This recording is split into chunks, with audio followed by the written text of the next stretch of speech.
Bienvenue dans cette nouvelle vidéo. Aujourd'hui, on va parler des nouveaux MacBook Pro, plus particulièrement de ce setup. Donc ceci est le MacBook Pro 16 pouces en M1 Max. Mais avant d'unboxer ce nouveau Mac, laisse-moi me présenter rapidement si tu ne me connais pas.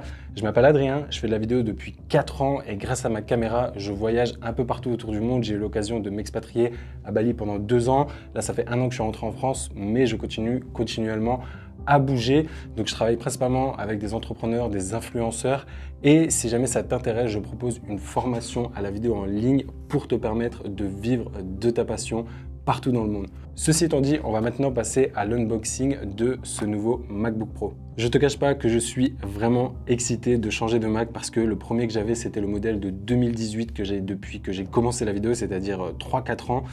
Donc j'étais encore sous les processeurs Intel. Comme on le sait, l'année dernière, Apple ont dévoilé leurs nouveaux processeurs, les M1, et il y a vraiment eu un gain incroyable de performance. Mais autant te dire que sur ces nouveaux modèles, on est 4 fois plus rapide que les anciens processeurs M1. Et vu qu'ils étaient déjà très performants, j'ai vraiment hâte de voir ce que ça donne. Du coup, on va passer au déballage.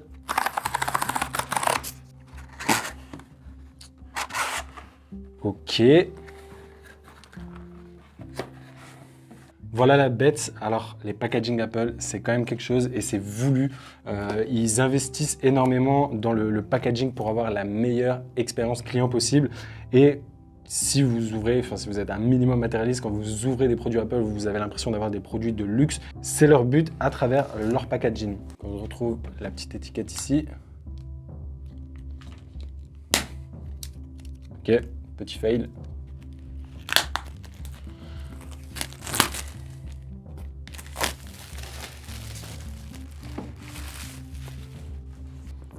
On va essayer de ne pas faire de bavure. Ok. Voilà la bête. Alors, il faut savoir qu'on est sur un tout nouveau design de la part de Apple. C'est vrai qu'ils changent assez rarement de design. Et surtout, on va en parler après, mais on a des nouveaux ports. Et là, je peux tout de suite voir le nouveau chargeur MagSafe. Donc Apple ont enfin décidé, après plusieurs années, d'écouter les clients et de repasser sur du MagSafe. Donc là, on a un joli câble tressé, vraiment pas mal. Ça fait vraiment, je le voyais plus grand, mais ça fait vraiment produit premium. Alors après, dans la boîte, je pense qu'on a le secteur. Donc il a aussi un peu changé de format. On voit qu'il est un peu plus rectangle que carré. Il me semble que sur les modèles de 14 pouces, ils sont carrés, mais celui-là, il est un tout petit peu plus grand.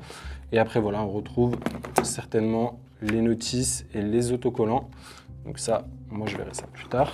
On va passer aux choses sérieuses. Le nouveau MacBook Pro M1 Max en 16 pouces. Donc on va enlever la protection. Waouh! On peut voir qu'ici, ils ont rajouté le MacBook Pro à l'arrière, enfin en dessous du Mac. On voit également qu'ils ont mis des pieds, parce qu'avant, les Macs touchaient directement les surfaces sur lesquelles on les posait. Donc là, il y aura un petit espace et je pense que c'est aussi mieux pour l'aération. Donc ça, perso, c'est quelque chose que j'apprécie.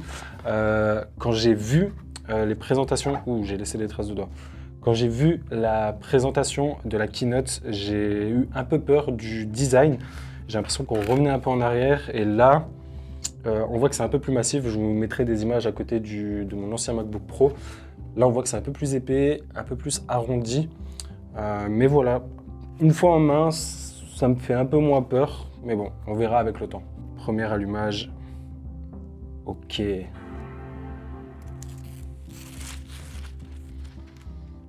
Alors, nouveau clavier, enfin pas nouveau clavier, moi sur mon ancien modèle j'avais toujours le clavier papillon. Apple ont eu énormément de problèmes parce qu'il y a beaucoup de particules qui venaient se glisser entre les touches, donc ils ont eu beaucoup de retours. Là on est retourné sur le Magic Keyboard et le fond du clavier n'est plus gris mais bien noir. Donc là on voit le petit écran qui nous affiche Hello. Donc franchement l'écran incroyable, on est un peu plus bord à bord, on a une nouvelle encoche. Donc ça, beaucoup vont critiquer, certains vont aimer, certains ne vont pas aimer, certains s'en foutent. À voir avec l'utilisation, mais bon, quand l'iPhone 10 est sorti, beaucoup ont critiqué Apple, alors qu'au final, tout le monde s'est habitué à l'encoche, c'est un peu la marque de fabrique d'Apple. On n'a plus le MacBook Pro affiché en dessous de l'écran, vu que maintenant il est en bas. Mais bon, Apple, aujourd'hui, n'ont plus besoin de mettre leur marque pour être repéré et être reconnaissable. Donc là, on a aussi la touch bar qui a disparu. Alors personne n'utilisait vraiment la touch bar, sauf certaines personnes. Apparemment, quand on la personnalise comme on veut, ça peut être utile. Personnellement, je l'utilisais jamais et au contraire, je trouvais ça gênant. Quand je devais monter le son, il fallait faire 2 appuis pour que la touch bar s'allume, ensuite pour qu'on puisse modifier le son. Donc c'était assez embêtant. Donc là, le nouveau clavier, franchement, j'apprécie énormément. Le trackpad, voilà, Apple sait faire des trackpads. On a le Touch ID sur le clavier à ce niveau-là qui bouge pas. Il est juste un peu différent que sur les anciens modèles. Oui.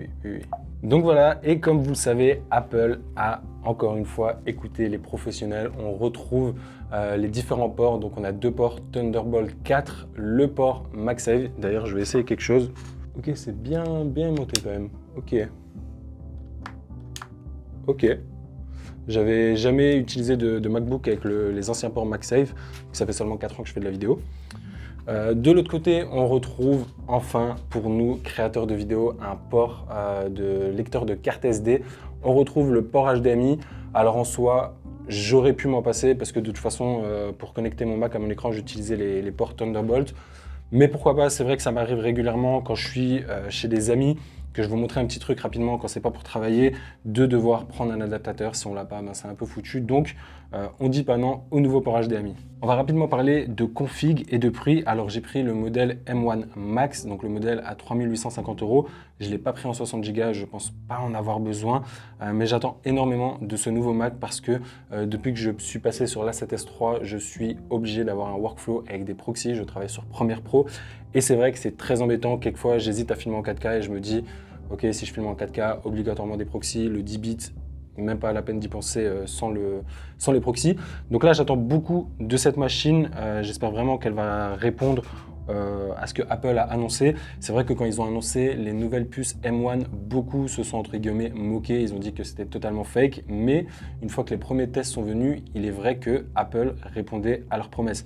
Et autant vous dire que s'ils répondent également à leurs promesses sur ce qu'ils ont annoncé pendant la keynote, ceci est une vraie machine de guerre. Concernant le prix, comme je l'ai dit, 3 849 €. Certains vont dire que c'est cher, alors je ne trouve absolument pas. Bien évidemment, on est en train de parler d'un outil professionnel. Pour un particulier, ça n'a aucun sens de prendre une telle machine. Et quand on est professionnel, on amortit, on rentabilise son matériel.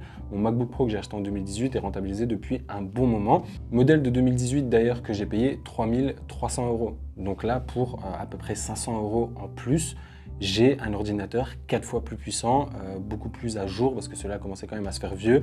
Des nouveaux ports, plein de nouveautés, un meilleur écran, on est sur du mini LED. Donc voilà, personnellement, je les trouve pas chers, encore une fois, pour des professionnels.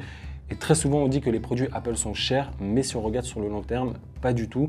Dans le sens où si vous achetez un PC à config égale, je parle des anciens PC, pas de ceux-là, parce que là, c'est très difficile. Il me semble que c'est les ordinateurs portables les plus performants du marché.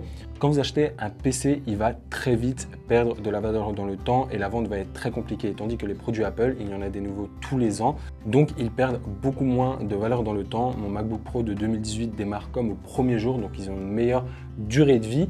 Et comme je viens de dire, ils perdent pas de valeur. C'est-à-dire que ce MacBook, je sais que je vais encore pouvoir le revendre à un bon prix, malgré que voilà, aujourd'hui, les personnes veulent aller sur du M1 ou encore ces nouveaux setups, mais je sais que des personnes seront intéressées par ce Mac et que je n'aurai pas du mal à le vendre. Donc, au niveau des prix, si on regarde sur le long terme, les produits Apple sont plus rentables car ils ne perdent pas de valeur, ils se revendent très bien. Donc, ce MacBook Pro, par exemple, je pourrais le revendre à un très bon prix dans 3 ans pour passer au nouveau modèle sans aucun problème. Voilà, je crois qu'on a fait le tour. Bien évidemment, c'était plus un unboxing, première avis à chaud. C'est pas une vidéo de test. Si jamais ça vous intéresse, faites-moi le savoir dans les commentaires si vous voulez un test plus approfondi. Est-ce que vous avez des questions par rapport à ces nouveaux Mac, par rapport à Premiere Pro, par rapport à l'optimisation?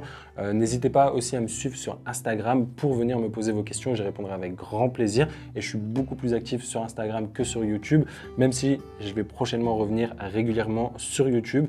Donc voilà, j'espère que cette vidéo vous aura plu. En tout cas, là, moi, je vais monter. Je suis dans un nouveau bureau. D'ailleurs, c'est la première fois que vous voyez ce setup. Je suis actuellement dans un nouveau studio et j'ai un bureau en haut, donc je ne bosse plus de chez moi. Donc, je vais monter, installer tous mes logiciels, mettre un peu mes fichiers, mes disques durs et commencer à travailler dessus. Et j'espère être agréablement surpris. En attendant, n'oublie pas, la liberté est un choix. Ciao!